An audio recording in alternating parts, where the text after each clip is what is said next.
आज हम जनसंख्या वृद्धि के सिद्धांतों के अंतर्गत कार्ल मार्क्स की जनसंख्या थ्योरी का अध्ययन करेंगे।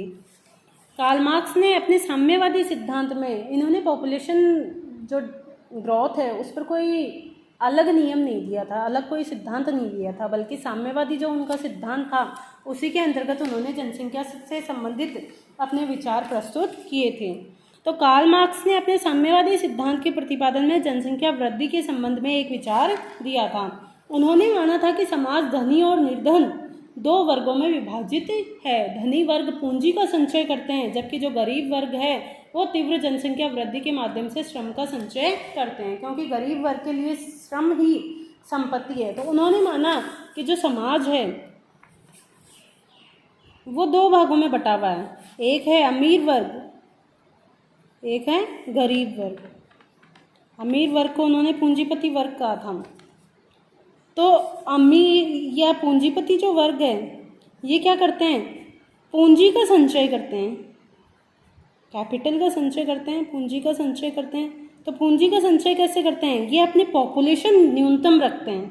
पहले से पॉपुलेशन ज़्यादा नहीं बढ़ाते, पॉपुलेशन बढ़ेगी नहीं तो पूंजी का विभाजन नहीं होगा, पूंजी का विभाजन नहीं होगा, जिसके कारण क्या होगा, ये पूंजी का संचय करेंगे। लेकिन ये जो गरीब वर्ग है ये क्या करता है, श्रम का संचय करता है, श्रम का संचय। तो श्रम के संचय के लिए ये क्या करते हैं, पॉपुलेशन तीव्र गति से बढ़ाते हैं। पॉपुलेशन तीव्र गति से बढ़ाएंगे तो क्या, जितने हाथ उतना काम, यानी अधिक श्रम बढ़ाने के लिए ये क्या करेंगे, पॉपुलेशन को तीव्र गति से बढ़ाएंगे। जितनी ज़्यादा पॉपुलेशन होगी उतना ही ज़्यादा श्रम इकट्ठा होगा, यानी जितने हाथ उतना काम के आधार पर। तो ये क्या होगा, इनकी जो जीवन स्तर होगा निरंतर और ज़्यादा गरीब, ये अमीर, ये पूंजी का संचय कर रहे हैं तो ये और ज़्यादा अमीर होते जाएंगे। लेकिन ये श्रम का संचय करने के लिए ज़्यादा से ज़्यादा पॉपुलेशन बढ़ा रहे हैं। तो पॉपुलेशन के कारण श्रम का तो संचय हो रहा है, लेकिन ये जो है इनका जीवन स्तर पूंजी के अभाव में निरंतर घटता जाएगा।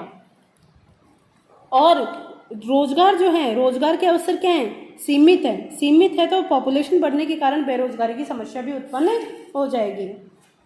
तो मार्क्स का ये मानना था कि जनसंख्या का कोई भी शाश्वत नियम नहीं है, बल्कि हर इतिहास की उत्पादन पद्धति के अनुसार अपना एक जनसंख्या सिद्धांत होता है। अर्थात उन्होंने जनसंख्या वृद्धि को उत्पादन की पद्धति पर आधारित माना था।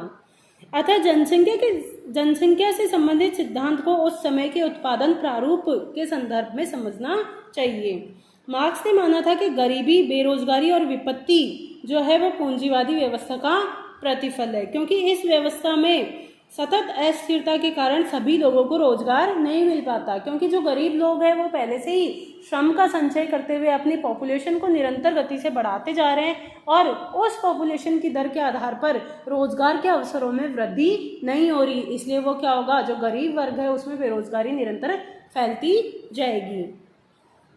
उन्होंने ये बताया कि यदि साम्यवादी व्यवस्था का अनुसरण किया जाए तो शोषण, बेरोजगारी व गरीबी से छुटकारा पाया जा सकता है। उन्होंने समाज को पूंजीवादी व्यवस्था से छुटकारा दिलाने के लिए समाज सुधार की पहल की व तकनीकी परिवर्तन पर बल दिया, ताकि श्रम की उत्पादकता में वृद्धि हो सके व अधिकतम उत्पादन प्राप्त हो सके। यानी उन्होंने अधिकतम उत्पादन पर बल दिया। मार्क्स का यह मानना था कि समाज सुधार के माध्यम से ही ऐसे सुंदर परिवर्तन लाए जा सकते हैं जिससे जनसंख्या नियंत्रण की आवश्यकता ही नहीं रहेगी। अर्थात सभी लोगों को रोजगार उपलब्ध करवा दिया जाएगा, सभी लोगों के भरण पोषण की व्यवस्था हो जाएगी, जिसके कारण जनसंख्या नियंत्रण की आवश्यकता ही नहीं रहेगी। अतः कहा जा सकता है कि मार्क्स का जो जनसंख्या सिद्धांत है वो मेनली देखा जाए तो श्रम का सिद्धांत है। यह उन दशाओं पर आधारित है जो उत्पादन व्यवस्था, जो जनसंख्या सिद्धांत है वो उत्पादन व्यवस्था पर आधारित है। नेक्स्ट हम पढ़ेंगे अनुकूलतम जनसंख्या का सिद्धांत।